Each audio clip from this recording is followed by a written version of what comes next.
Hey guys, what's going on? We're back again with another draft analysis between a couple of Western teams this time. Wanted to dial back into the Swiss stage real quick. This time we're going to be covering between C9 and Fnatic. The reason I wanted to cover this is because I believe there were a lot more intricacies to the drafts that were otherwise a little bit boring on the surface, but I wanted to cover a lot of the different options and little shenanigans that were happening in the perspective of the teams to kind of get familiar with why they made these decisions and why they made these trades. So we're hopping right into game one here. It all starts off with the initial bans. It is an interesting priority from C9 here to focus on denying a lot of the standard front to back compositions that teams have been going for. The Azir Poppy like duo ban almost is like a prime example of this. These are kind of like cuck champions in a sense, in that they have excellent front to back and they also prevent people from trying to deny that front to back by, dialing in and going for that raw engage, right? And Fnatic just decides to delete the jungle pool for whatever reason.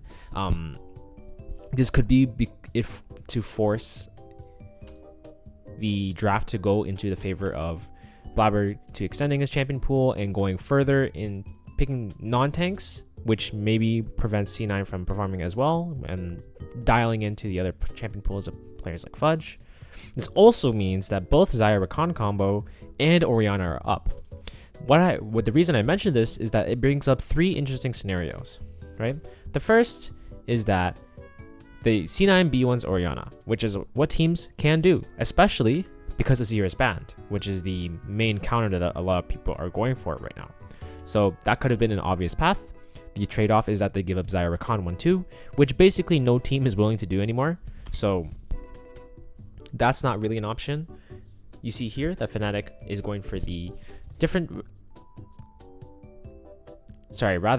what you see here is the second path with Xayah B1 into Orianna Rakan R1 R2.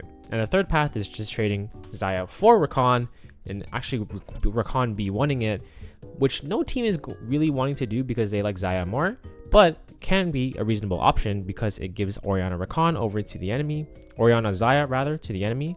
And then you can actually play things like Jarvan, which is being picked here, plus other champions that can fare well into the Xayah. So a lot of options here.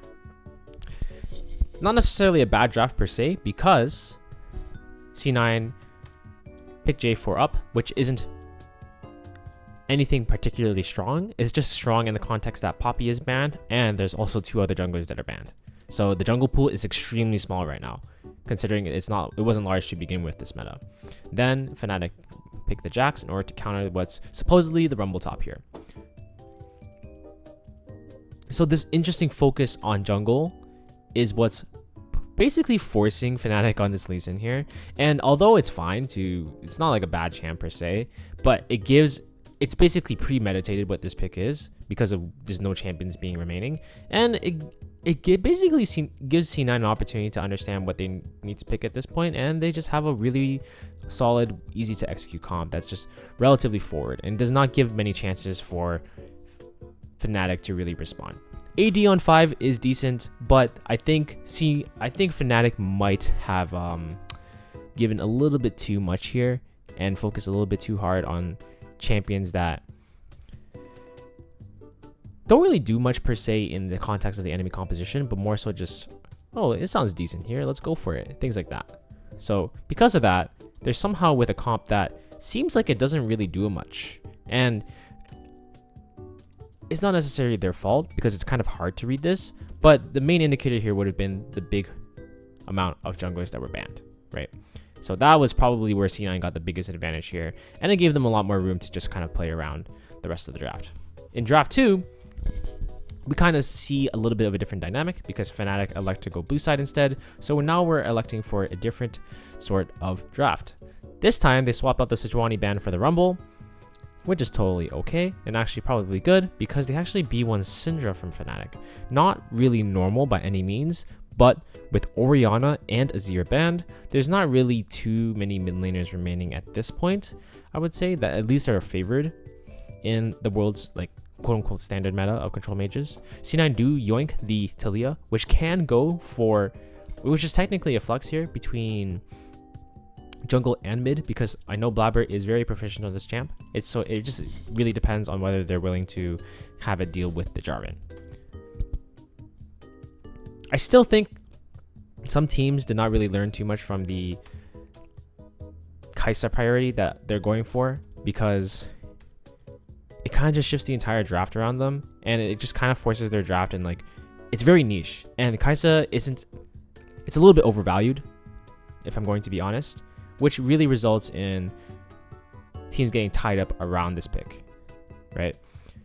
There's just too many good AD carries, to be honest with you, that can do what she does better, because we're not in a meta where necessarily that backline dive is extremely important. And although Kai'Sa has more unique builds that surround around her W with Nashers and whatnot, and has these like really weird, interesting Duskblade builds, it doesn't mean that she's good enough to really warrant these picks. And teams are slowly learning this, right? We've been seeing more of Aphelios, we've been seeing more of these other picks like Zeri. Like, it's these situational picks that have been coming up more and have been proving time and time again to have more value. So this is the same example here, and you know, this Kai'Sa Rell has been fatal for a lot of teams, and this is probably no exception, because Fnatic is just pretty chill here. They have winning matchups on top, and I would say mid, because it's Cassante mid. So interestingly enough, and it's really, I would say it's decently easy for them to neutralize bot side, because Zeri is pretty good at that.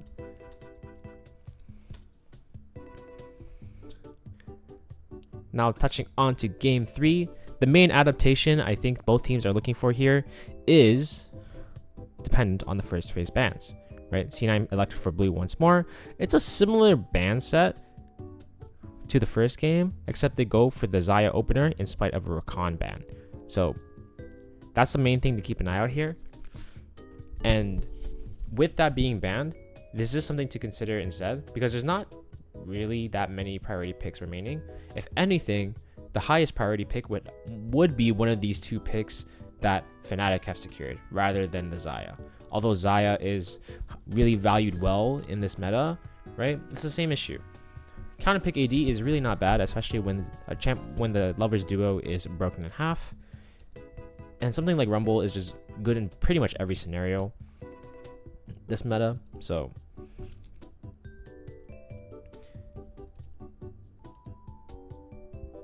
that's probably why C9 probably lost some advantage. Like, Jackson to Rumble is still okay, but it would have just been more safer overall to open on Rumble, give up the Xayah, and then play off of a good Xayah matchup. And then you can push back even further. As you can see, the way the rest of this draft plays out, you get some really weird picks coming out here. The LeBlanc is probably just an M&S special. Just really wanting to force priority in one of these lanes and get something done so that this Aphelios doesn't really outscale. But she's just so undervalued in this sort of environment right now, and it's just a lot easier and not so worrisome for Fnatic to play out these fights. They can just play front to back, they can kind of chill. Like, the emphasis is on C9 to really perform here, versus in the other draft, I believe in game 1, they had like a lot more room to play with. It's super easy to play with, and you can see it, like, it's just like things like the Rumble, things like the J4, it just makes it so much easier and gives them so much more room to play the game. And that's basically where we kind of see the inflection point of teams understanding how to shift their priorities in draft and whatnot. So hopefully this makes sense to you all. Wanted to just showcase this in this draft, and I'll catch you in the next one. See ya.